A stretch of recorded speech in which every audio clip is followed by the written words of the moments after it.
அந்த முகத்தில் இருக்கக்கூடிய அந்த கருமை வந்து மாறி, அந்த பிளாக் மார்க் அங்கங்கே இருக்குதுங்கன்னா அந்த பிளாக் மார்க்லாம் வந்து கருமை வந்து மாறி முகப்பருக்கள் நீங்கி அந்த முகம் சைனிங்காக மாறணும் அப்படின்னம்னா ஈஸியாக ஒரு டிப்ஸ் சொல்கிறேன். இதை நீங்கள் பயன்படுத்தி பாருங்கள், பெட்டராக இருக்கும். ஓகேங்களா?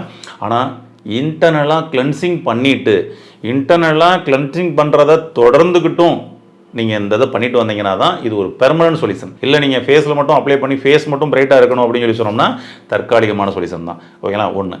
ஆமாம். அப்போ வந்து பார்த்தீங்கன்னா என்ன பண்ணணும் அப்படின்னு சொல்லி சொன்னோம்னா சந்தன கட்டை வாங்கிக்கங்க. இந்த சந்தன கட்டை இன்னைக்கு வந்து சாமி பொருட்கள்லாம் விற்கக்கூடிய கடைகள்லாம் கூட இன்னைக்கு வந்து சந்தன கட்டைகள் கிடைக்குது. கோயிலுக்கு போனோம்னா கோயில் வாசல்லே எல்லாம் விற்கிறாங்க, சந்தன கட்டைகள் விற்கிறாங்க. சந்தன கட்டைகள் வாங்கிக்கங்க. இந்த சந்தன கட்டையை இழைச்சு சந்தனத்தை எடுத்துக்கங்க.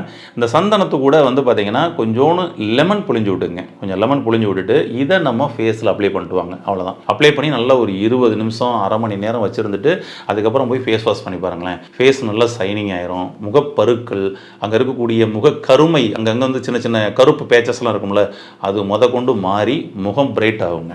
இதை மட்டும் நீங்கள் ட்ரை பண்ணி பாருங்களேன். இன்டர்னலாக கிளென்சிங் பண்ணிக்கங்க. அதுக்கப்புறம் ஃபேஸுக்கு அப்ளை பண்ணிட்டு வாங்க. பெட்டராக இருக்கும்.